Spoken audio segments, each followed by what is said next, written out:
إن المنافقين يخادعون الله وهو خادعهم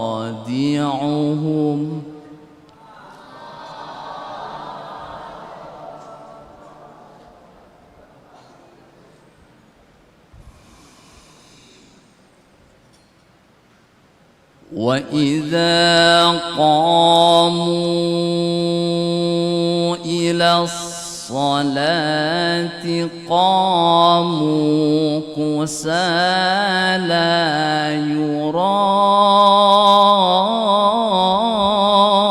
يراءون الناس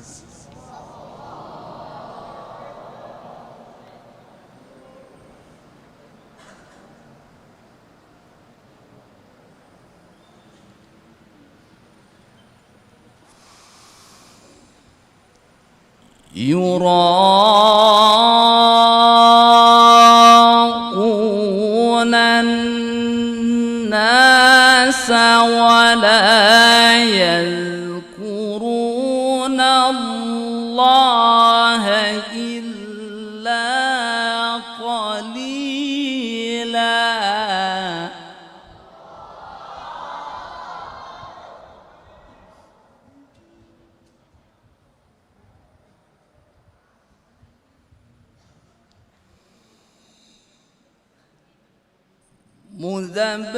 مذبذبين بين ذلك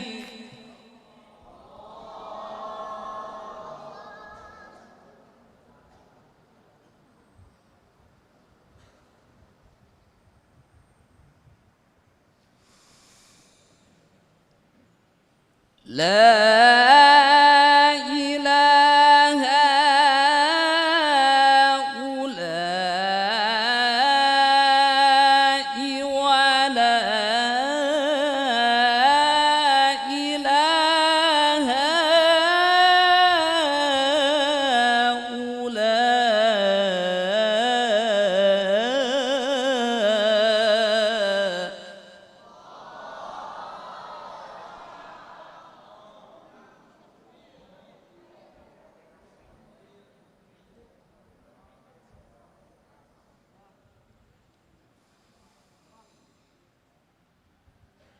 ومن يضلل الله فلن تجد له سبيلا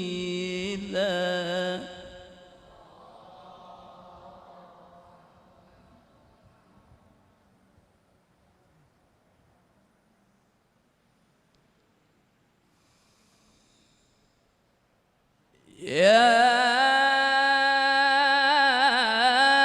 أيها الذين آمنوا لا تتخذوا الكافرين أولياء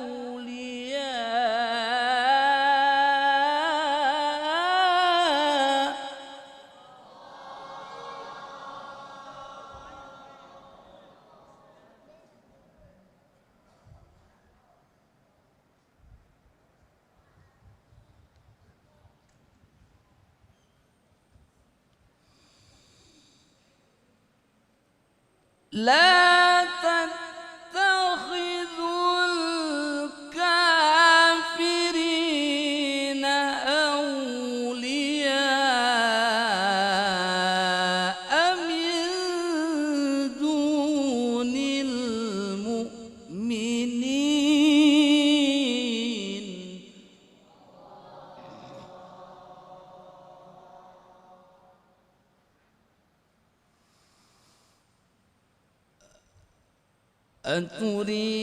أتريدون أن تجعلوا لله عليكم سلطانا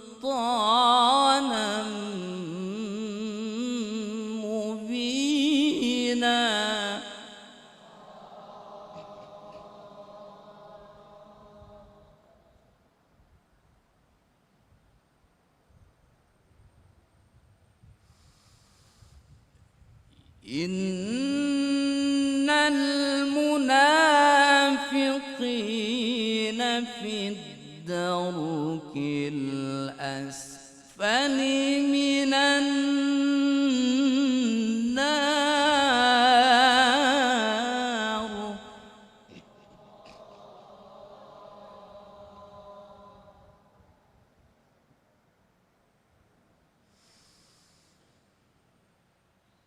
إن المنافقين في الدرك الأسفل من النار ولن تجد لهم نصيرا.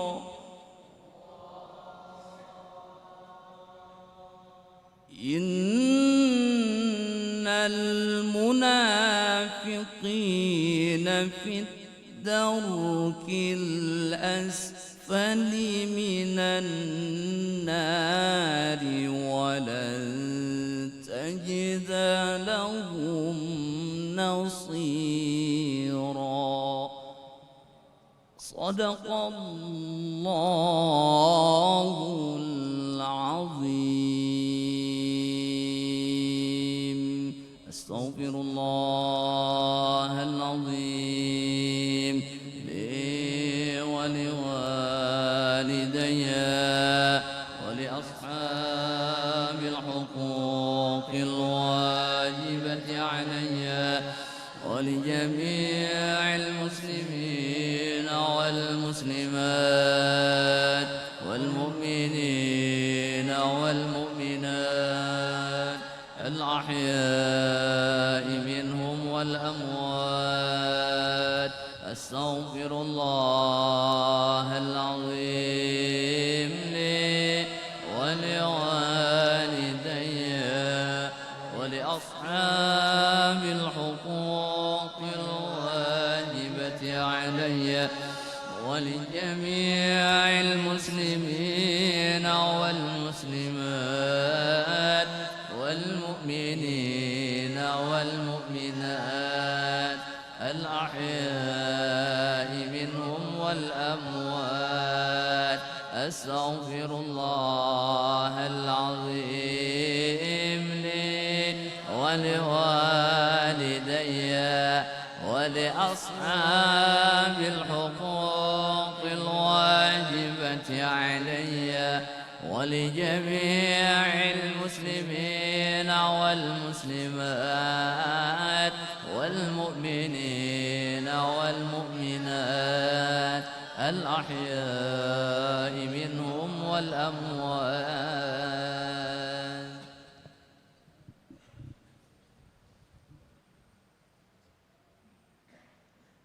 رسول الله صلى الله عليه وسلم ثم إلى جميع شيخنا معلمنا ووالدنا وقراباتنا وصلنا الرحم ثم إلى أرحمة المسلمين والمسلمات والمؤمنين والمؤمنات خصوصا إلى روح شيخنا مولانا محمد رضوان بن إياس البصري وإلى روح شيخنا مربي روحنا ومرشدنا الشيخ محمد زين بن عبد الغني البنجري سقم الله إلى روح مولانا الشيخ محمد رشد بن عبد الله البنجري كلام بيان وإلى روحي الحبيب علي بن محمد بن حسين الحبشي وأهل سندنا إلى هذا المولد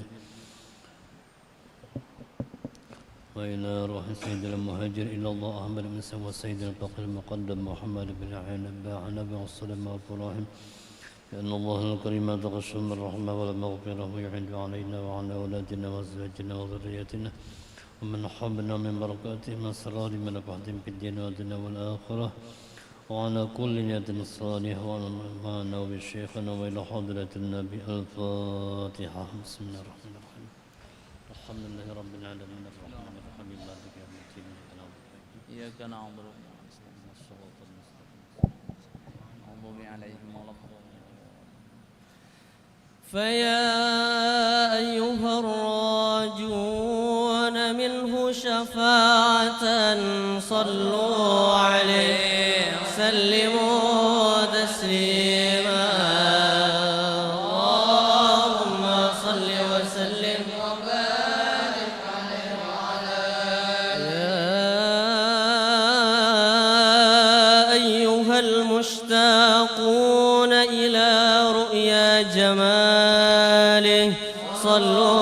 عليه وسلموا تسليما اللهم صل وسلم وبارك عليه وعلى يا من يخطب وصاله يقظة ومناما صلوا عليه سلموا تسليما اللهم صل وسلم وبارك عليه وعلى الجنة ونعيمها سعد لمن يصلي ويسلم ويبارك عليه اللهم صل وسلم وبارك عليه وعلى يا ربي صل على محمد أشرف بدر في الكون أشراق يا ربي صل على محمد يا ربي صل على محمد أكرم داع يدعو إلى الحق يا ربي صل على محمد أكرم داع يدعو إلى الحق يا ربي صل على محمد المصطفى الصادق المصدق يا ربي صل على محمد المصطفى الصادق المصدق يا ربي صل على محمد أحلى الورى منطقا وأصداق يا ربي صل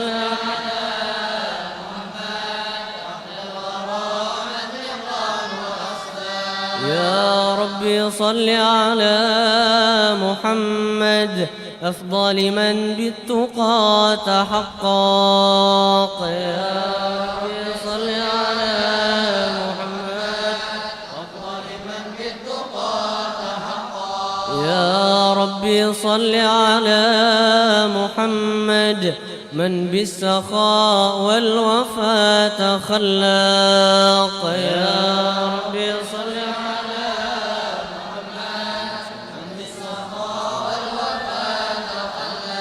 يا ربي صل على محمد واجمع من الشمل ما تفرق يا ربي صل على محمد واجمع من الشمل ما تفرق يا ربي صل على محمد واصلح وسهل ما قد تعوق يا ربي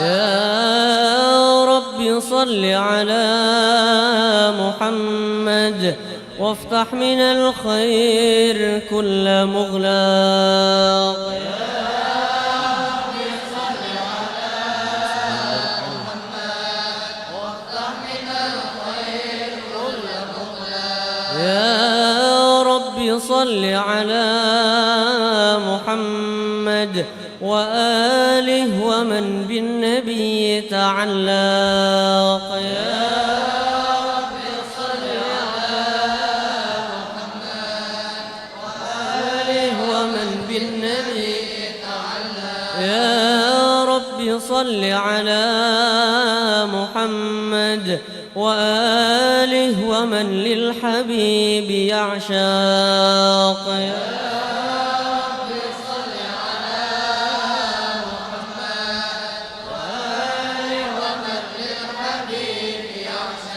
يا ربي صل على محمد ومن بحبل النبي توثق يا ربي صل على محمد ومن بحبل النبي توثق يا ربي صل على محمد يا ربي صل عليه وسلم يا ربي صل على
وبارك عليه وعلى آله. أعوذ بالله من الشيطان الرجيم. لقد جاءكم رسول من أنفسكم عزيز عليه ما عنتم حريص عليكم بالمؤمنين رؤوف رحيم. فإن تولوا فقل حسبي الله لا إله إلا هو عليه توكلت وهو رب العرش العظيم. إن الله وملائكته يصلون على النبي يا أيها الذين آمنوا صلوا عليه وسلموا تسليما.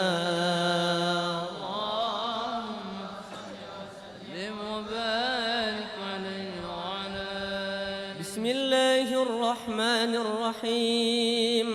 الحمد لله القوي سلطانه الواضح برهانه المبسوط في الوجود كرمه وإحسانه تعالى مجده وعظم شانه. خلق الخلق لحكمة وطوى عليها علمه وبسط لهم من فائض المنة ما جرت به في أقداره القسمة. فأرسل إليهم أشرف خلقه وأجل عبيده رحمة تعلقت إرادته الأزلية بخلق هذا العبد المحبوب. فانتشرت آثار شرفه في عوالم الشهادة والغيوب. فما أجل هذا المن الذي تكرم به المنان وما أعظم هذا الفضل الذي برز من حضرة الإحسان. صورة كاملة ظهرت في هيكل محمود فتعطرت بوجودها أكناف الوجود وطرزت برد العوالم بطراز التكريم.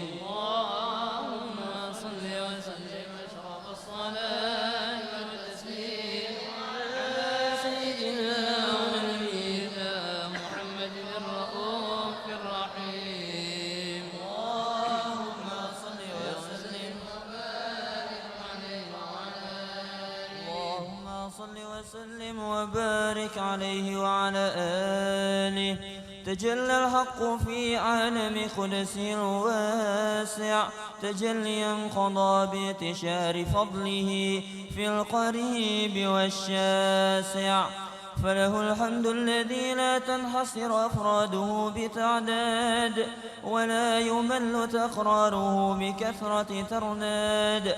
حيث أبرز من عالم الإمكان صورة هذا الإنسان ليتشرف بوجوده الثقلان وتنتشر أسراره في الأكوان. فما من سر اتصل به قلب منيب إلا من سوابغ فضل الله على هذا الحبيب. يا لقلبي سروره قد توالى بحبيب عم الأنام نوالا. جل ما شرف الوجود بنور غمر الكون بهجته وجمالا. قد ترقى في الحسن على مقام وتناهى في مجده وتعالى. لاحظته العيون فيما اجتلته بشرا كاملا يزيح الضلالا. وهو من فوق علم ما قد رأته رفعة في شؤونه وكمالا. فسبحان الذي أبرز من حضرة الامتنان ما يعجز عن وصفه اللسان ويحار في تعقل معانيه الجنان. انتشر منه في عالم البطون والظهور ما ملأ الوجود الخلقي نور. فتبارك الله من إله كريم بشرتنا آياته في الذكر الحكيم ببشارة لقد جاءكم رسول من أنفسكم عزيز عليه ما عنتم حريص عليكم بالمؤمنين رؤوف رحيم. فمن فاجأته هذه البشارة وتلقاها بقلب سليم فقد هدي إلى صراط مستقيم. اللهم صل وسلم أشرف الصلاة والتسليم على سيدنا ونبينا محمد الرؤوف الرحيم. اللهم صل وسلم وبارك عليه وعلى آله. اللهم صل وسلم وبارك عليه وعلى آله. وأشهد أن لا إله إلا الله وحده لا شريك له شهادة تعرب بها اللسان عما تضمنه الجنان من التصديق بها والإذعان. تثبت بها في الصدور من الإيمان قواعده وتلوح على أهل اليقين من سر ذلك الإذعان والتصديق شواهده. وأشهد أن سيدنا محمدًا العبد الصادق في قوله وفعله والمبلغ عن الله ما أمره بتبليغه لخلقه من فرده ونفله. عبد أرسله الله للعالمين بشيرا ونذيرا فبلغ الرسالة وأدى الأمانة وهدى الله به من الأمة بشرا كثيرا فكان في ظلمة الجهل للمستبصرين سراجا وقمرا منيرا. فما أعظمها من منة تكرم الله بها على البشر وما أوسعها من نعمة انتشر سرها في البحر والبر. اللهم صل وسلم بأجل الصلوات وأجمعها وأزكى التحيات وأوسعها على هذا العبد الذي وفى بحق العبودية وبرز فيها في خلعة الكمال وقام بحق الربوبية في مواطن الخدمة لله وأقبل عليه غاية الإقبال. صلاة يتصل بها صل عليه به صلاة يتصل بها روح المصلي عليه به صلاة يتصل بها روح المصلي عليه به فينبسط في قلبه نور سر تعلقه به وحبه ويكتب بها بعناية الله في حزبه. وعلى آله وصحبه الذين ارتقوا صهوة المجد بقربه وتفيأوا ظلال الشرف الأصلي بوده وحبه ما عطر الأكوان بنشر ذكراهم نسيم. اللهم صل وسلم أشرف الصلاة وتسليم على سيدنا ونبينا محمد الرؤوف الرحيم. اللهم صل وسلم وبارك عليه وعلى آله. اللهم صل وسلم وبارك عليه وعلى آله. أما بعد، فلما تعلقت إرادة الله في العلم القديم بظهور أسرار التخصيص للبشر الكريم بالتقديم والتكريم، نفذت القدرة الباهرة بالنعمة الواسعة والمنة الغامرة، فانفلقت بيضة التصوير في العالم المطلق الكبير عن جمال مشهود بالعين. حاول لوصف الجمال المطلق والحسن التام والزين، فتنقل ذلك الجمال الميمون في الأصلاب الكريمة والبطون، فما من صلب ضمه إلا وتمت عليه من الله النعمة. فهو القمر التام الذي يتنقل في بروجه ليتشرف به موطن استقراره وموضع خروجه.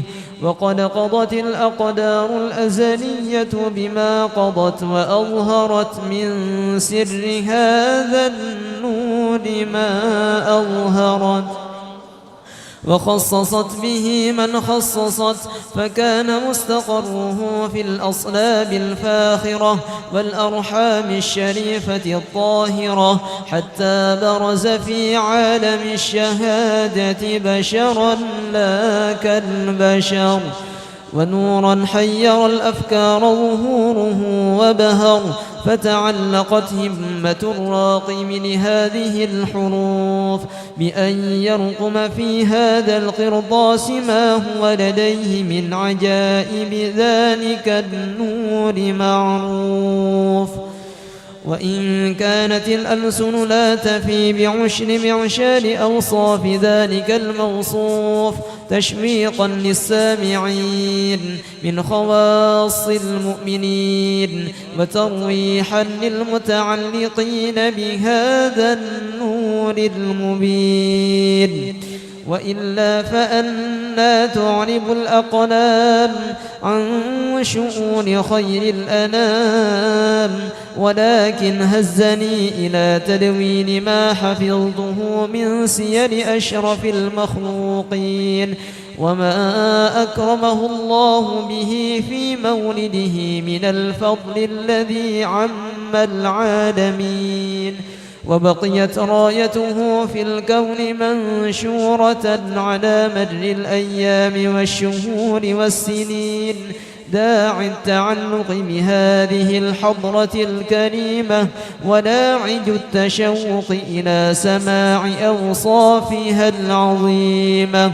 ولعل الله ينفع به المتكلم والسامع، ولعل الله ينفع به المتكلم والسامع، ولعل الله ينفع به المتكلم والسامع، فيدخلان في شفاعة هذا النبي الشافع، ويتروحان بروح ذلك النعيم.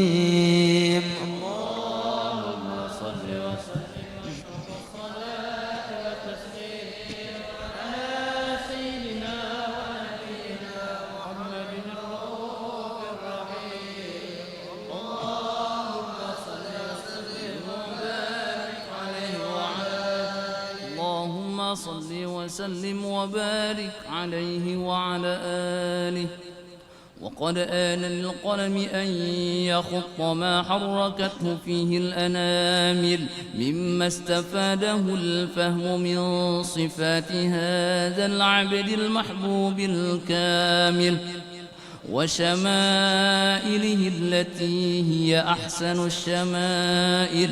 وهنا حسن أن نثبت ما بلغ إلينا في شأن هذا الحبيب من أخبار وآثار، ليتشرف بكتابته القلم والقرطاس، وتتنزه في حدائقه الأسماع والأبصار. وقد بلغنا في الأحاديث المشهورة أن أول شيء خلقه الله هو النور المودع في هذه الصورة، فنور هذا الحبيب أول مخلوق برز في العالم، ومنه تفرع الوجود خلقا بعد خلق فيما حدث وما تقادم. وقد أخرج عبد الرزاق بسنده عن جابر بن عبد الله الأنصاري رضي الله عنهما قال: قلت يا رسول الله بأبي وأمي أخبرني عن أول شيء خلقه الله قبل الأشياء. قال: يا جابر إن الله خلق قبل الأشياء نور نبيك محمد صلى الله عليه وسلم من نوره. وقد ورد من حديث أبي هريرة رضي الله عنه أنه قال: قال رسول الله صلى الله عليه وسلم: كنت أول النبيين في الخلق وآخرهم في البعث. وقد تعددت الروايات بأنه أول الخلق وجودا وأشرفهم مولودا. ولما كانت السعادة الأبدية لها ملاحظة خفية اختصت من شاءت من البرية بكمال الخصوصية، فاستودعت هذا النور المبين أصلاب وبطون من شرفته من العالمين، فتنقل هذا النور من صلب آدم ونوح وإبراهيم حتى أوصلته يد العلم القديم إلى من خصصته بالتكريم أبيه الكريم عبد الله بن عبد المطلب ذي القدر العظيم، وأمه التي هي في المخاوف آمنة السيدة الكريمة آمنة، فتلقاه صلب عبد الله فألقاه إلى بطنها فضمته أحشاؤها بمعونة الله محافظة على حق هذه الذرة وصونها، فحملته برعاية الله كما ورد عنها حملا خفيفا لا تجد له ثقلا ولا تشكو منه ألما ولا عللا، حتى مر الشهر بعد الشهر من حمله وقرب وقت بروزه إلى عالم الشهادة لتنبسط على أهل هذا العالم فيوضات فضله وتنتشر فيه آثار مجده الصميم. اللهم صل وسلم على سيدنا ونبينا محمد الرؤوف الرحيم، سلم وبارك عليه وعلى برسول الله والبدوي ورجال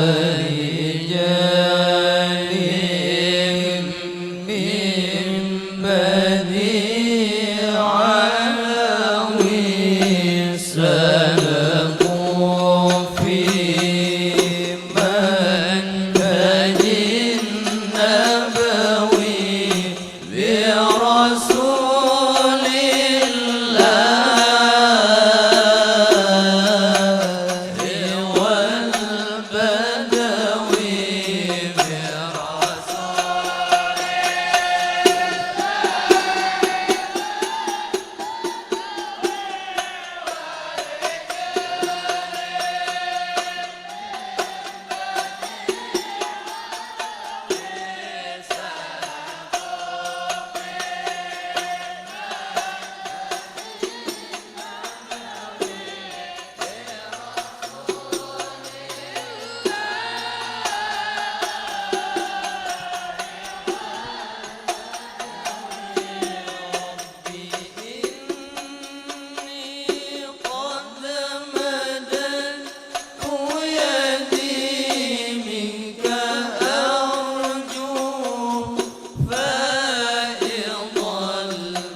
اللهم صل وسلم وبارك عليه وعلى آله.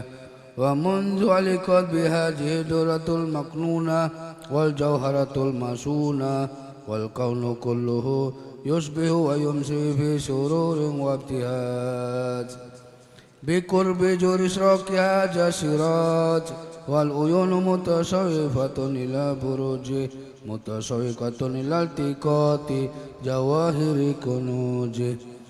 وكل دابة لقريش نطقت بفاصل عبارة معلنة بكمال البشارة وما من حامل حملت في ذلك العام إلا أتت بحملها بغلام من بركات وسعادة هذا الإمام. ولم تزل الأرض والسماوات متجمخة بطر الفرح بملاقاة الأشرف البريات وبروجه من عالم الخفاء إلى عالم الجهور بعد تنقله في البطون والجهور. فأجرى الله في الوجود بهجة التكريم بسط في العالم الكبير مائدة التشريف والتعجيم ببروج هذا البشر الكريم. الله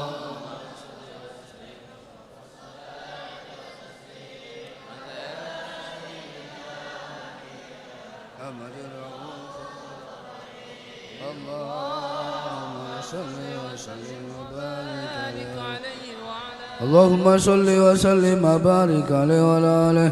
فحين قرب ونود هذا الحبيب أعلنت السماوات والأرضون ومن بهن بترهيب وأمطار الجود لله على أهل الوجود تشج وألسنة الملائكة بتبشير للعالمين تائج. سبحان الله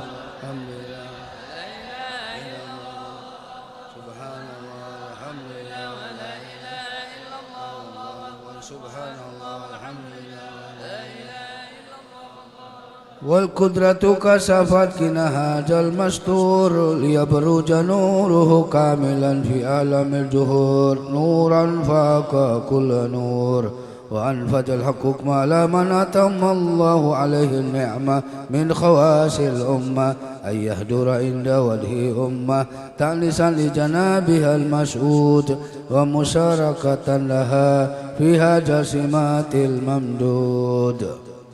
فحضرت بتوفيق الله سيدة مريم وسيدة آسيا ومعهما من الحور العين من قسم الله له من أشرف بالقسمة الوافية. فأتى الوقت الذي رتب الله على هجوره وجود هذا المولود فانفلق سبل الكمال من النور عن عمود وبرز الحامد المحمود مدنا لله بتعجيم والسجود. صلى الله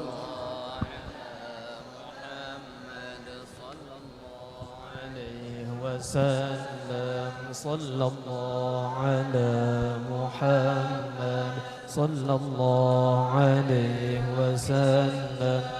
صلى الله على محمد يا ربي صل وسلم. النبي يا من حضر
اللهم صل وسلم وبارك عليه وعلى آله.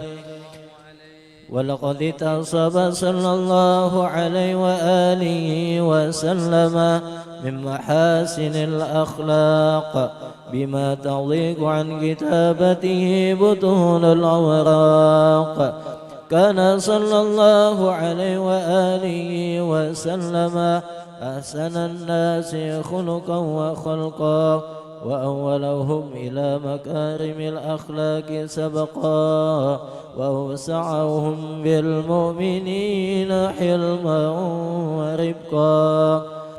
بر رؤوفا لا يكون ولا يفعل إلا معروفا. له الخلق السهل واللفظ المحتوي على المعنى الجزل. إذا دعاه المسكين أجابه إجابة معجلة. وهو الأب الشفيق الرحيم لليتيم والأرملة. وله مع سهولة أخلاق الهيبة القوية التي ترتعد منها فرائس الأقوياء من البرية. ومن نشر ضيبه تعطرت الطرق والمنازل. وبرب ذكره تطيبت المجالس والمحافل. وهو صلى الله عليه وآله وسلم جامع الصفات الكمالية والمنفرد بخلقه وخلقه بأشرف خصوصية. فما من خلق في البرية محمود إلا وهو متلقى عن زين الوجود. أجملت بوصف الحبيب وشانه وله العلا في مجده ومكانه. أوصى بعز قد تعالى مجدها أخرجت على نجم السها بعينانه. وقد انبسط القلم في تدوين ما أفاد العلم من وقائع مولد النبي الكريم وحكاية ما أكرم الله به هذا العبد المقرب من التكريم والتعظيم والخلق العظيم. فحسن مني أن أمسك عنة الأقلام في هذا المقام واقرأ السلام على سيد الأنام. السلام عليك أيها النبي ورحمة الله وبركاته. السلام عليك أيها النبي ورحمة الله وبركاته. السلام عليك أيها النبي ورحمة الله وبركاته. وبذلك يصل الختم كما يصل التقديم وعليه أفضل الصلاة وتسليم. الله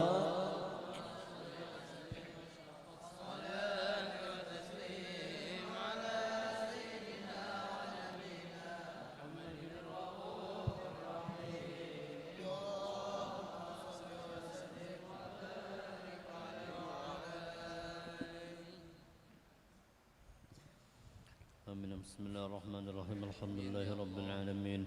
اللهم صل وسلم على سيدنا محمد في الأولين. اللهم صل وسلم على سيدنا محمد في الآخرين. اللهم صل وسلم على سيدنا محمد في كل وقت وحين. اللهم صل وسلم على سيدنا محمد في الملأ الأعلى إلى يوم الدين. اللهم صل وسلم على سيدنا محمد وعلى آله وصحبه أجمعين. ولما نظم الفكر من نظار الأصاف المحمدية عقودا توجهت إلى الله متوسلا بسيدي وحبيبي محمد صلى الله عليه وسلم أن يجعل سعي فيه مشكورا وفعلي فيه محمودا وأن يكتب عملي في الأعمال المقبولة وتوجه في التوجهات الخالصة والصلاة الموصولة. اللهم يا من إليه تتوجه الآمال فتعود ظافرة وعلى باب عزته تحط الرحل فتغشاها منه الفيوضات الغامرة.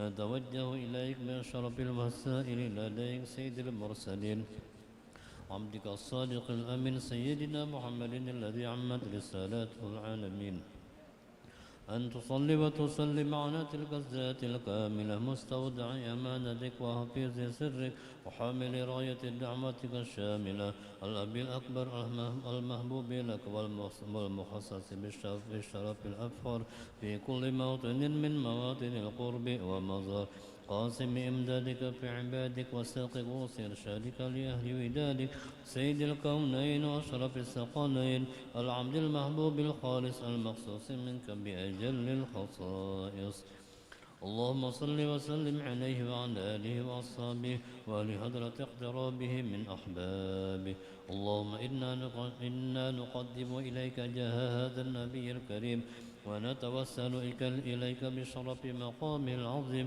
أن تلاحظنا في حركاتنا وسكناتنا بعين عنايتك وأن تحفظنا في جميع أطوارنا وتقلباتنا بجميل رعايتك وحصين وقايتك وأن تبلغنا من شرف القرب إليك وإلى هذا الحبيب غاية آمالنا وتتقبل منا ما تحرقنا فيه من نياتنا وأعمالنا وتجعلنا في حضرة هذا الحبيب من الحاضرين وفي طريق اتباعه من السالكين ولحقك وحقه من المؤدين ولعهدك من الحافظين اللهم إن لنا أطماعا في رحمتك الخاصة فلا تحرمنا وظنونا جميلة هي وسيلتنا إليك فلا تخيبنا آمنا بك وبرسولك وما جاء به من الدين وتوجهنا به إليك مستشفعين أن تقابل المسلم منا بالغفران أن تقابل المسلم منا بالغفران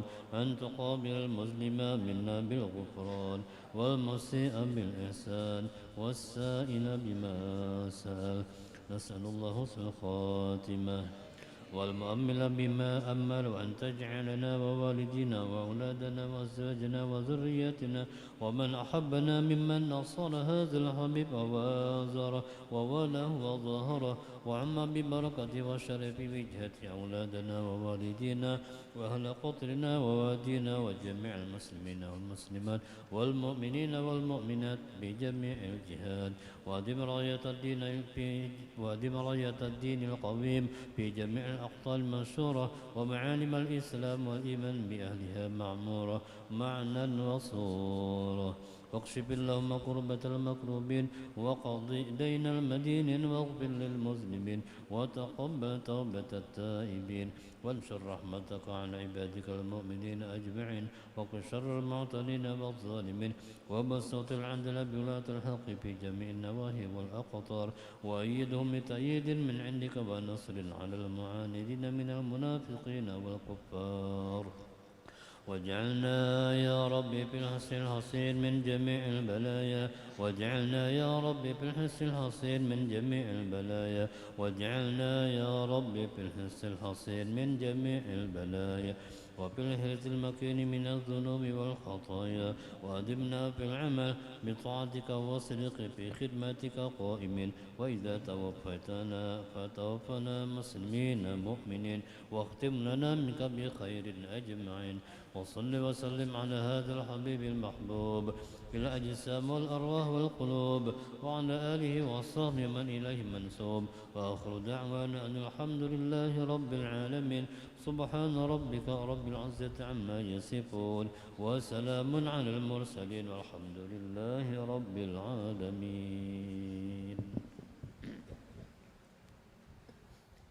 الذين آمنوا وتطمئن قلوبهم بذكر الله ألا بذكر الله تطمئن القلوب أفضل الذكر فاعلم أنه لا إله إلا الله لا إله إلا الله لا إله إلا الله سيدنا محمد رسول الله صلى الله عليه وسلم